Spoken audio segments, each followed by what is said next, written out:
Bonjour à tous, bienvenue dans Flight Simulator 2024. On va parler aujourd'hui un peu plus en détail des derniers paramètres dispo dans la version bêta du Pimax Play. Je vais un peu vous présenter ça. On va faire quelques tests, notamment pour tester l'upscaling et le sharpness. Et je vais vous parler également des nouveaux paramètres que l'on a dans QuadView.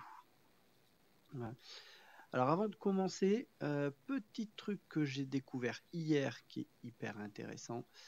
Je faisais souvent la remarque que les arbres dans Flight Simulator 2024 étaient trop grands, ce qui était déjà un problème qu'on avait dans Flight Simulator 2020. Eh bien, sachez qu'il y a un nouveau petit add-on qui est sorti qui s'appelle Smaller Trees Pro, qui coûte pas très cher hein, et qui va permettre de diminuer la taille des arbres dans Flight Simulator 2024. Et franchement, au niveau du rendu visuel, ça change tout quand même, hein. Voilà, donc je voulais vous passer déjà cette petite info avant d'aller un petit peu plus loin. Alors, je vais préparer un petit vol très rapide, toujours dans le même secteur, hein. On va aller sur Itsasu.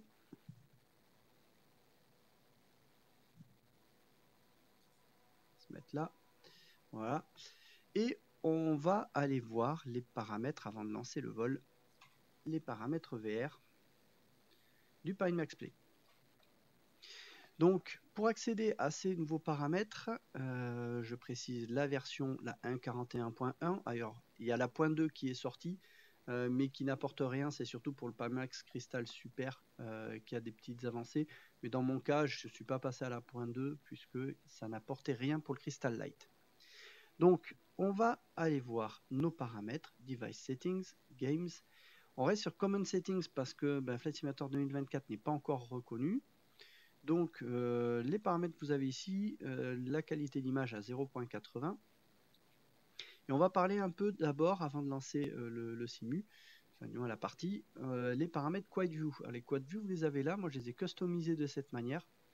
Ce que vous avez donc le Horizontal Gaze Area Size et le Vertical Gaze Area Size, c'est la largeur par rapport au centre de chaque écran que vous avez donc dans chaque œil. C'est-à-dire qu'on va considérer une zone de 25% de la taille de l'écran en partant du centre, dans laquelle on va définir une résolution qui est en dessous la Gaze Area Resolution 95%. C'est-à-dire que ça va être 95% des 0.80 que l'on a ici. Alors vous allez voir que c'est suffisant, hein. Voilà, ça paraît assez petit, 25%. On serait tenté de mettre plus large pour avoir une zone de netteté plus grande. Et en fait, on se rend compte à l'utilisation que 25% c'est amplement suffisant. Sachant qu'il faut prendre en compte le fait que les deux images se chevauchent. Et donc, en fait, vous avez un champ qui est quand même assez large du point de vue du rendu visuel. Donc, cette zone centrale sera à 95% de la résolution sélectionnée et la zone périphérique, j'ai même réduit à 10%. Et ça permet d'économiser de la puissance de calcul au niveau de la carte graphique. Et très franchement, les 10%, je ne les vois pas vraiment parce que c'est vraiment sur les bords et c'est vraiment pas gênant sur le Crystal Light. Alors, si vous avez un cristal super, vous avez le rendu fovéal dynamique qui bouge. Mais en fait, il faut savoir que cette zone de netteté de 25%, elle va bouger en fonction de là où vous regardez. Donc, en fait, la zone de flou, vous ne la verrez jamais. Donc, je pense que sur le cristal super, vous pouvez même aller bien au-delà des 10%, même moins. Voilà. Alors, maintenant, on va regarder le GPU upscaling. C'est là que ça va devenir intéressant. Alors, là, moi, je ne l'ai pas sélectionné. On va d'abord les tester un par un, voir les différents réglages et voir ce que ça donne dans le simu. Donc, on va commencer par le FSR. Et on va le commencer en performance, c'est-à-dire le plus bas niveau. Alors, pour voir les paramètres à quoi ça correspond, vous allez dans Custom et vous voyez qu'en super résolution, vous êtes à 1.9, c'est-à-dire que ça va vous augmenter la résolution de 1,9 fois. Mais ça veut dire que ça va partir d'une résolution de calcul qui est donc beaucoup plus faible. Et le sharpness, il est à 0.6. Donc, on va tester ça. Sachant que quand on active le GPU upscaling, le sharpness qui est ici est désactivé. Il faut utiliser le sharpness que l'on a ici. Voilà. On va voir si ce sharpness dans le upscaling, il est aussi intéressant. Alors je vais basculer, je vais mettre le casque. On va basculer en VR.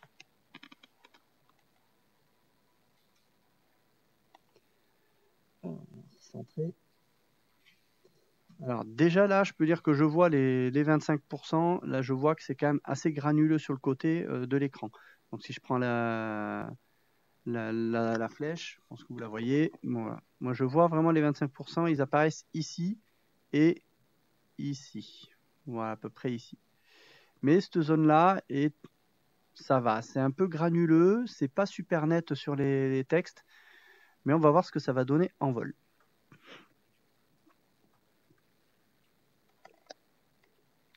Donc là, le but, ce sera d'abord de tester le FSR en mode performance, ensuite d'aller voir en mode qualité, pour voir si on augmente la qualité, est-ce qu'on a quelque chose d'un peu mieux, est-ce que c'est visible. Donc je vais vraiment vous donner le ressenti que l'on a dans le casque. Je n'aurai pas les FPS parce que je ne peux pas les afficher. Je vous donnerai plus un ressenti de la fluidité que l'on a dans le casque. Voilà. Ensuite, une fois qu'on aura testé le FSR, on va tester le NIS et puis ensuite on va désactiver le upscaling. Alors là, moi, ce que je vois, c'est... Bon, on laisse le temps de charger un peu les textures. Hein. Il manque les textures au sol. Voilà, ça charge. Bon, c'est très granuleux. Très granuleux. C'est pas très beau. Alors, on va décoller.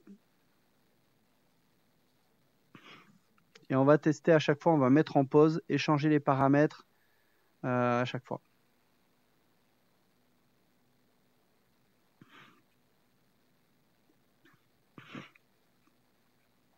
Donc là, clairement, là, je vois les petits poteaux que l'on a le long de l'aérodrome. Ça scintille, hein, c'est pas très beau. Les avions, tout est flou.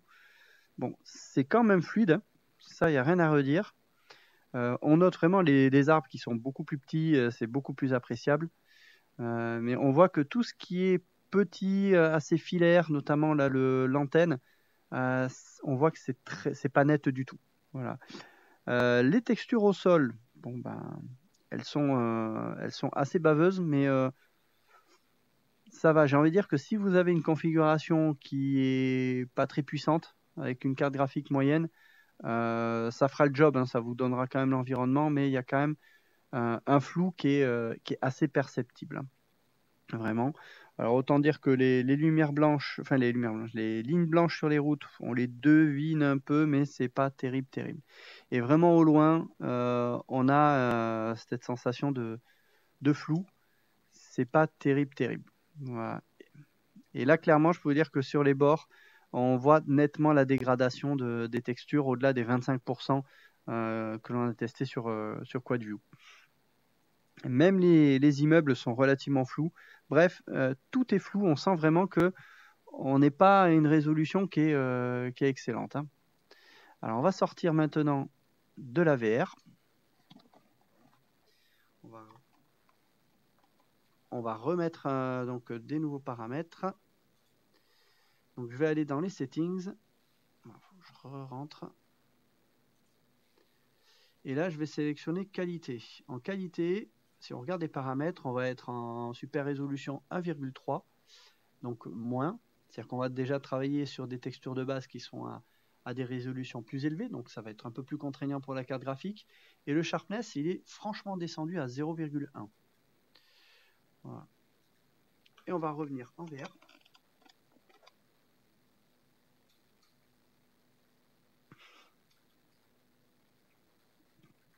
Et voyons ce que ça donne. Est-ce qu'on voit vraiment une différence?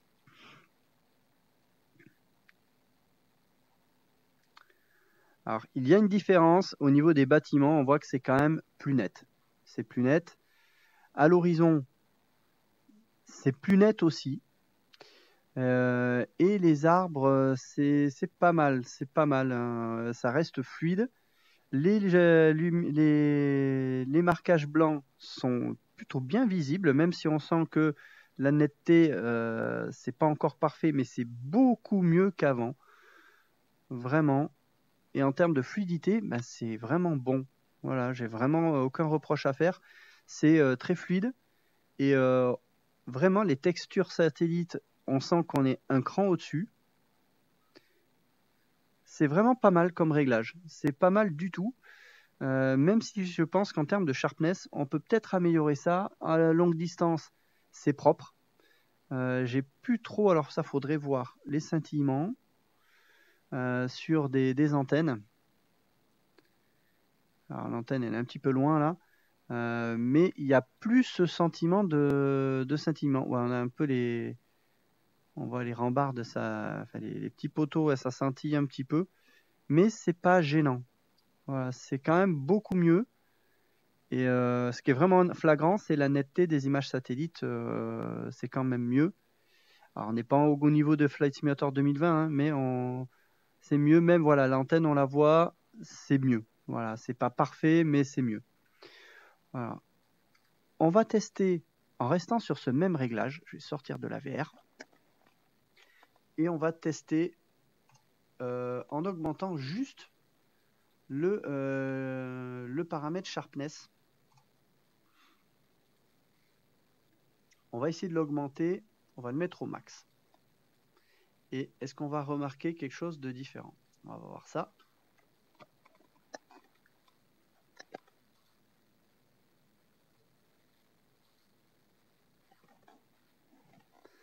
Alors,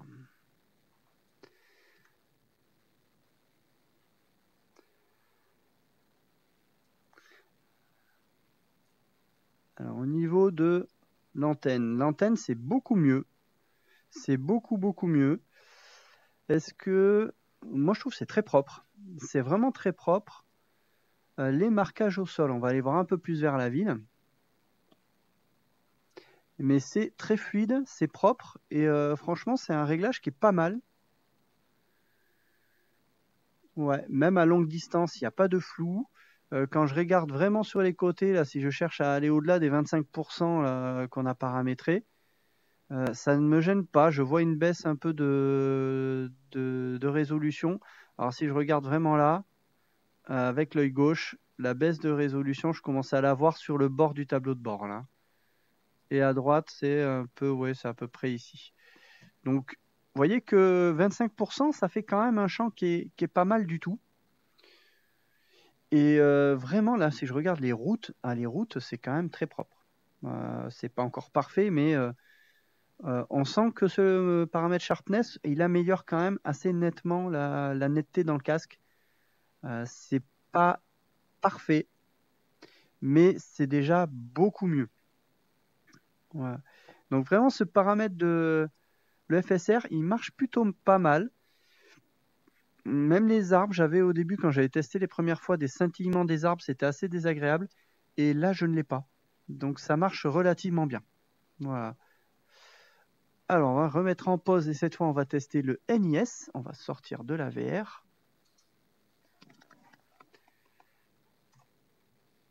Alors, mais ce paramètre est vraiment pas mal. Vraiment, je suis assez surpris. On va aller dans GPU Upscaling et là, on va aller chercher le NIS. Et là, on va faire pareil en performance. On peut regarder à quoi ça correspond. 1,9 et là, le sharpness, il est un peu plus important. Hop. Je crois qu'il était, non, il était à 0,1 tout à l'heure. Donc, voilà. Alors, on remet le casque.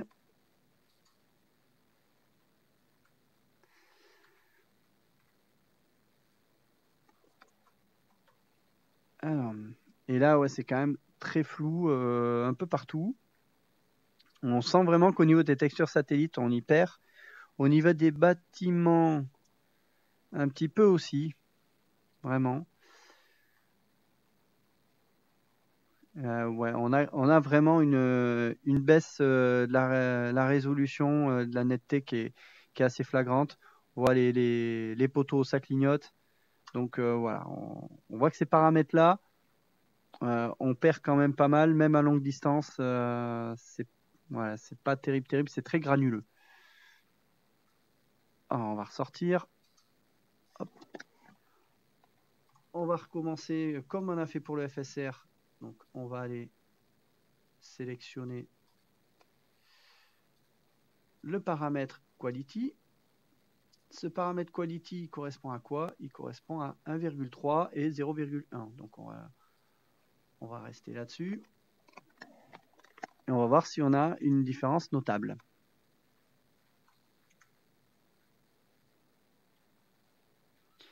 Alors, la différence est assez notable. Elle est vraiment notable. Au niveau de la netteté, on est pas mal du tout. Pourtant, on a vu que le sharpness était assez bas. Là, les pylônes est vraiment bon. C'est à paramètre égal. Le mode quality me paraît bien plus efficace en NIS qu'en FSR. Alors ça, c'est peut-être lié au fait que j'ai une carte graphique, une RTX, donc une carte NVIDIA. C'est possible que le NIS soit mieux géré par les cartes NVIDIA. Et c'est plutôt propre, même à longue distance. Non, c'est propre, hein. C'est vraiment propre. Les textures satellites sont plutôt bonnes. Même si je pense qu'on peut encore les améliorer avec ce paramètre sharpness. On va essayer ça. Mais c'est très propre, hein. C'est très propre, très fluide.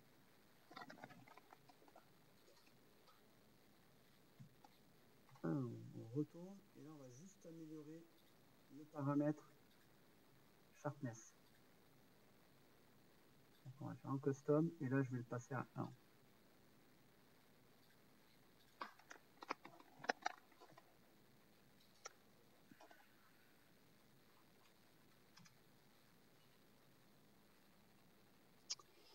Alors, est-ce que vraiment je vois une grosse différence?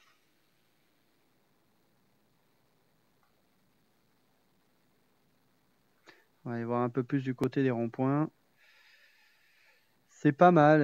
Après, la différence par rapport à tout à l'heure, elle n'est pas aussi flagrante. On a l'impression qu'on augmente fortement le paramètre sharpness, mais voilà, c'est pas. Voilà, je veux dire qu'on l'améliore quand même, mais c'est pas si flagrant que ça.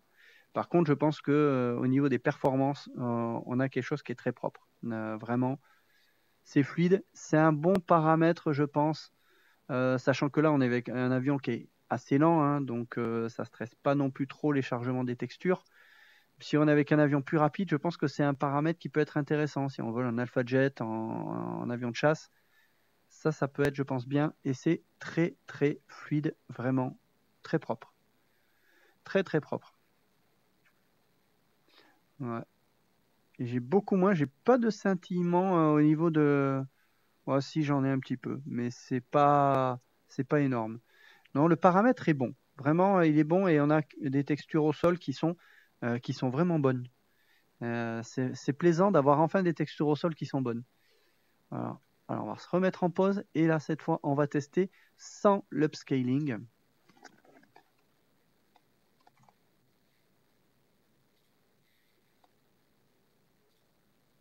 Donc là, on va faire l'upscaling, on va faire non. On confirme. Et là, je vais aller chercher le paramètre sharpness. Et on va le tester pour l'instant à 0. Et on va voir ce que ça donne. Et ensuite, on l'augmentera.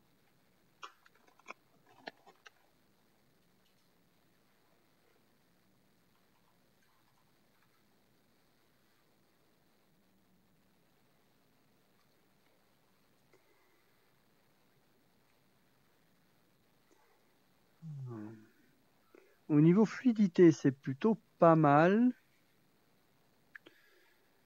Peut-être un peu moins fluide qu'avant, mais c'est très léger.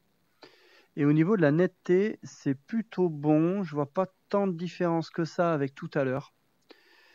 Pour moi, on est sur un paramètre qui est assez similaire. Je vais redescendre un petit peu parce que tout à l'heure, on était un petit peu plus bas.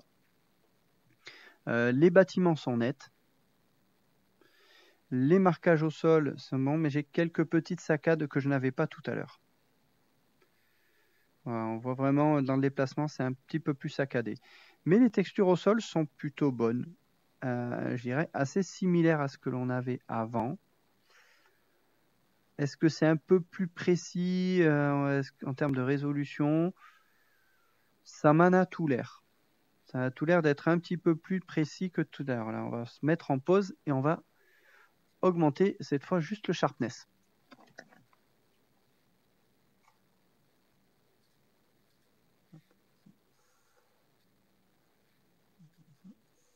Alors le sharpness, eh ben, en fait, on va tout simplement augmenter ce paramètre-là. Je vais le mettre ici à 0,7. On va tester à 0,7.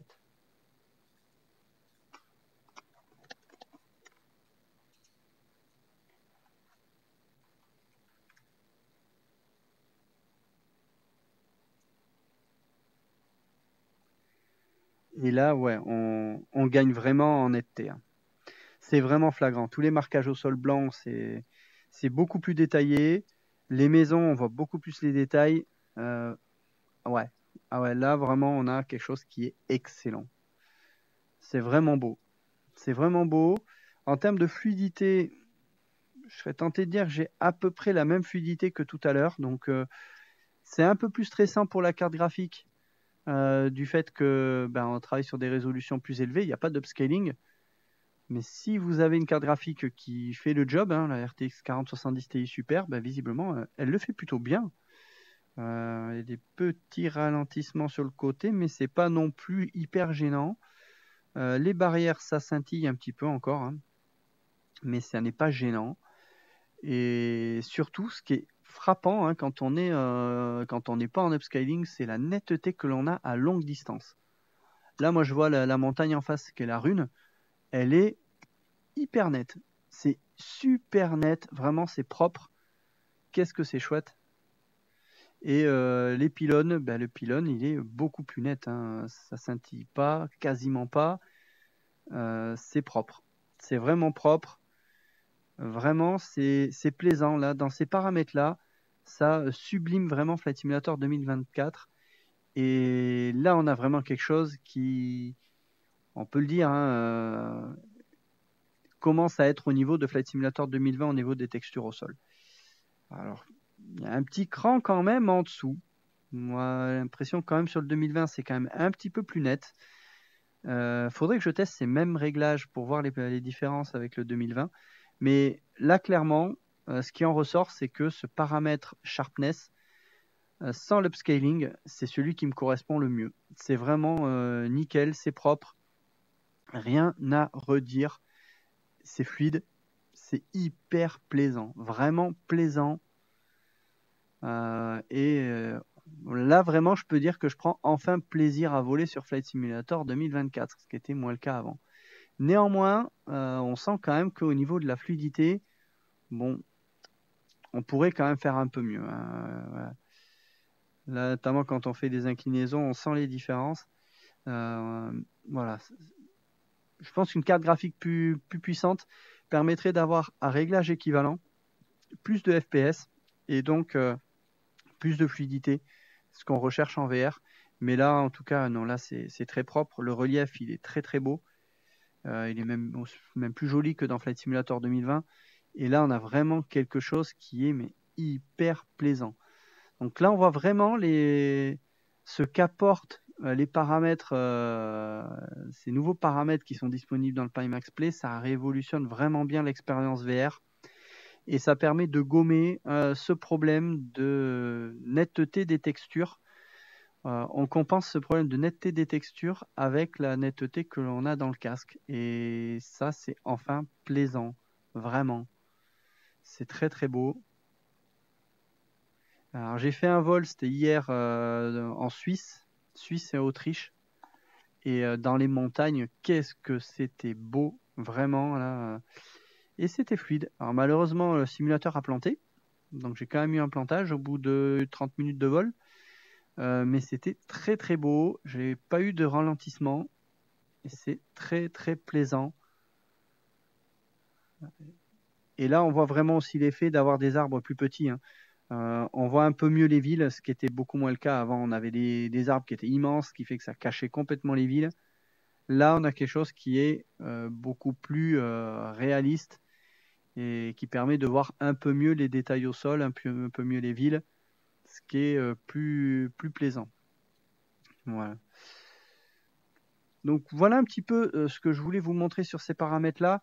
Ces nouveaux drivers, vraiment, si vous avez un Pimax Crystal Light ou un Pimax Crystal Super, allez-y. Prenez ces drivers bêta. Ils fonctionnent très très bien, mais vraiment très très bien. Et ça vous permet vraiment de sélectionner, je vais dire un petit peu aux petits oignons, tous ces paramètres. de façon à améliorer cette expérience VR. Et c'est vraiment plaisant, vraiment. Alors on va arriver, alors ça doit être le village d'Ainoa que l'on a là. Putain, en vacances là-bas cet été. Dans le Charia, la carrière, voilà. Et les Benta à la frontière. Non, vraiment là l'expérience, elle est tout simplement excellente. Et là, je peux vraiment dire que Flight Simulator 2024 devient plaisant à piloter, enfin à voler, quoi. Et on arrive au-dessus de la maison de ma grand-mère. Coucou Amachi. Alors, connais bien, hein. Et juste un petit peu plus loin, eh bien, on a une belle carrière. On va aller la voir parce que justement, avec le travail de l'IA sur les rochers, je pense qu'il y a moyen d'avoir quelque chose qui est joli. Alors, sachant que déjà l'image satellite de base sur Flight Simulator 2020 est déjà très belle. Regardez-moi la carrière. Et les façades verticales, on voit le travail de l'IA hein, qui rajoute plus de détails. C'est superbe. Et vraiment, dans le Crystal Light, j'ai quelque chose qui est mais ultra net. Qu'est-ce que c'est beau. C'est super beau. Vraiment très très beau. Et je perds pas en fluidité beaucoup hein, finalement, du fait d'avoir un petit avion, même si je vole bas. Alors faut que je vois parce que la dernière fois, je volais dans les champs et on voyait des animaux. On va voir, mais je pense qu'il faut descendre vraiment plus bas pour les voir, pour qu'ils apparaissent. Voilà. Faut vraiment être bas. Là, je vois les cultures qui apparaissent sur les champs là, à très courte distance.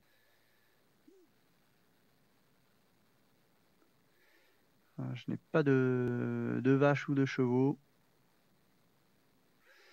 Alors vraiment, l'apparition des champs, enfin des cultures, elle se fait vraiment très très tardivement. Hein. Très tardivement. Non, pas de chevaux cette fois. La dernière fois, j'en avais beaucoup. Ouais. Mais c'est fluide, hein. Je suis bas, il y a quand même pas mal de défilements, hein, vu qu'on est bas. Mais c'est super net, les bâtiments sont nets. C'est propre, c'est vraiment propre. Alors, il y a un paramètre que je voulais vérifier et que je n'ai pas testé, c'est peut-être ça. Alors, on va aller dans la VR. Ça, c'est un petit paramètre que j'aurais dû faire attention quand on a testé. Ouais, c'est ça. Ça, j'aurais dû le désactiver. Parce que là, c'est vrai que ça améliore la fluidité. Là, j'aurais peut-être pu... Ouais, on voit vraiment qu'en termes de netteté, c'est top. Mais c'est un peu moins fluide.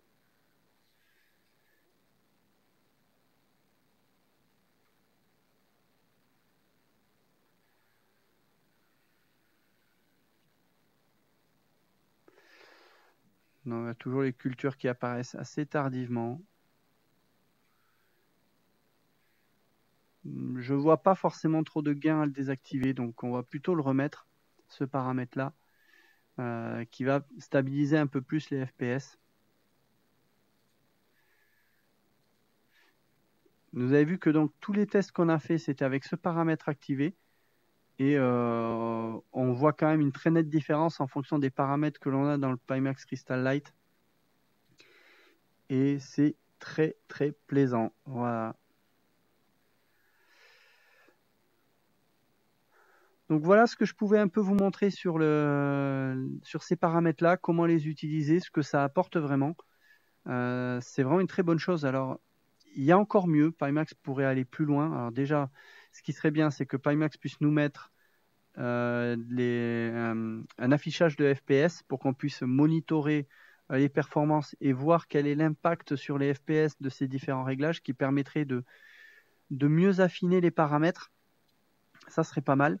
Et autre chose, parce que ces paramètres de QuadView qu'a intégré Pimax, c'est des paramètres qu'on avait déjà dans QuadView. Et il y avait des paramètres également dans OpenXR Toolkit qui étaient pas mal, c'est que ça allait plus loin. C'est que là où on a ici pour l'instant deux zones de netteté que l'on peut gérer, une zone centrale et une zone périphérique, et bien en fait sur OpenXR Toolkit, on pouvait aller plus loin et avoir une troisième zone. On avait une zone centrale, une zone intermédiaire et une zone extérieure. Et donc, on pouvait dire, par exemple, au centre, je veux 90% de la résolution. Sur la deuxième zone où on s'éloigne un peu plus du centre, je pouvais mettre, par exemple, 50%. Et sur la zone périphérique, je pouvais mettre, par exemple, 10%. Ça, ce serait un paramètre qui serait vraiment pas mal parce que quand on regarde vraiment les 10 derniers pourcents de l'écran, en fait, on les voit quasiment pas. Donc, on pourrait les mettre à une résolution extrêmement faible pour gagner de la performance et faire en sorte que les calculs se concentrent vraiment sur la partie centrale. Ça, c'est un premier élément. Il y a un autre paramètre dans OpenXR Toolkit qui serait pas mal d'intégrer, c'est le crop to FOV. C'est-à-dire que si vous prenez la résolution complète de l'écran, et ben en fait, vous allez faire un crop, ce qu'on appelle ça en photo. Vous allez zoomer, c'est-à-dire que vous allez retirer la partie qui est sur les bords. Si vous croppez, que vous enlevez par exemple 5% de la totalité de la résolution, vous allez enlever 5% sur les bords. Et ces 5%, eh ben, ça va être 5% qui ne seront pas calculés du tout. Et donc, vous allez là aussi faire de l'économie de calcul sur une portion d'écran que de toute façon, vous ne voyez pas. Donc ça serait un paramètre qui serait pas mal à intégrer si Pimax a connaissance de ma vidéo. C'est vraiment un paramètre qui pourrait être intéressant. Donc pour moi, il y a ces trois choses qui seraient intéressantes à ajouter encore dans les paramètres de Pimax Play. Premièrement, un lecteur de FPS qu'on puisse afficher, comme on pouvait le faire dans OpenXR Toolkit. Une possibilité de gérer 3 zones et non pas 2 seulement avec QuadView, ça serait pas mal. Et cette capacité de crop to FOV qui serait également un plus pour économiser de la ressource. Mais déjà là, avec le travail qu'a fait Pimax, moi je trouve en 1 an, depuis la sortie du Crystal Light, on a quelque chose qui permet vraiment de tirer parti de Flight Simulator 2024. Alors il y a quand même du travail également d'Asobo. Asobo a fait quand même un gros travail pour stabiliser et optimiser le jeu. Mais Pimax a fait aussi un gros travail d'optimisation, de paramétrage dans le Pimax Play, ce qui fait que aujourd'hui les Pimax Crystal sont peut-être parmi les casques les plus intéressants au niveau de la simulation VR parce que vous pouvez paramétrer tout cela. Et ça, c'est quand même quelque chose qui est bien de voir que le fabricant continue à innover sur l'aspect logiciel. Et c'est vraiment, vraiment plaisant. Regardez-moi ça, comme c'est beau. On va faire un petit plaisir avant de terminer la vidéo. On va aller changer un petit peu la météo, enfin du moins l'heure de la journée, pour profiter vraiment des lueurs de fin de journée. Regardez-moi ça, comme c'est beau. Voilà. C'est super beau. Alors la gestion des lumières dans Flight Simulator 2024 est vraiment quelque chose qui est assez fantastique. C'est vraiment magnifique. Magnifique.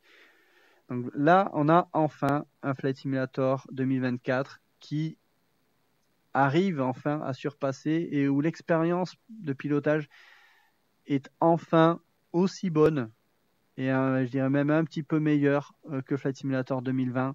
Ça y est, on y est enfin au bout d'1 an. Voilà, au bout d'1 an, on y est enfin.